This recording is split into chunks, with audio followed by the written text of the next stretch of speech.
Hey group leaders, welcome back to our small group leader training series here. In this session, we're going to talk about creating a culture of genuine care and how is it that you as the shepherd are really going to walk through doing life with people. We're going to dig into some things that are going to help you speak life as you offer to have a life-giving group to people. We're going to ask you, if you see something, say something. If there's something that seems a little off about somebody, just go ahead and acknowledge, try to what's going on here. And then the last one is just time together.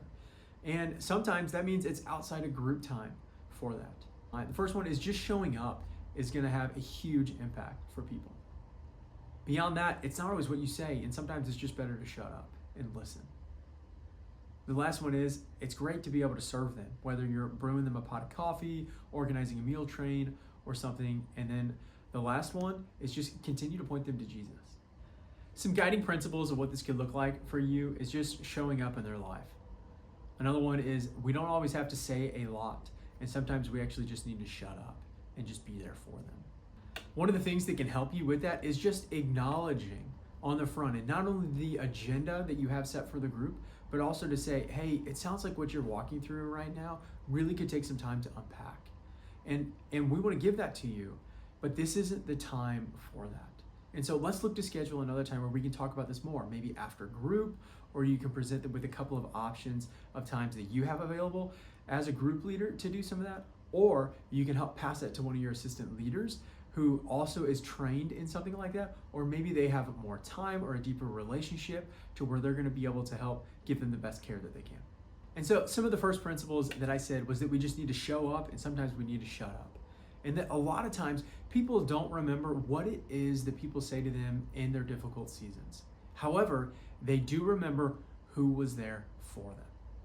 And so sometimes we really do just need to allow ourselves to be present and not worry about if we have the right thing to say or not. Now, what this does mean whenever you are just trying to show up and to shut up is that active listening is huge. And so one of the biggest skills would just be trying to repeat back to them what it is that you're hearing them say, how it is that they're feeling. And sometimes that might just be repeating the last half of whatever sentence they said before. Maybe you repeat it as a question to help them get to explain a little bit more if you aren't able to completely understand what it is that they're talking about, walking through, or feeling in that season. What we don't need to do is always try to compare something that we've went through with something in their own life. Instead, just being able to acknowledge how tough or hard that is and how you can see that it would be really difficult to understand what God's doing in that season is going to mean so much for them.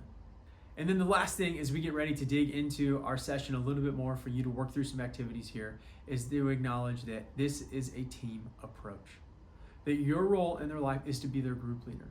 And so yes, you're going to help shepherd on some of those things, but you're not their counselor. Yes, you might have conversations from time to time where are going to kind of skirt that line of what it looks like in their life.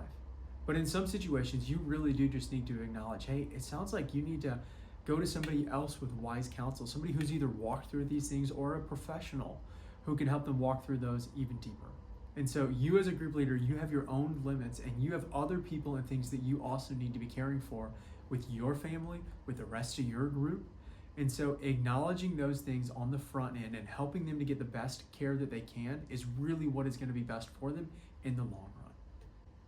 And so thanks again for tuning into this. I know that this is one that often people are going to have a lot of questions around. And so I'm excited for us to continue to grow in the way that we care for others.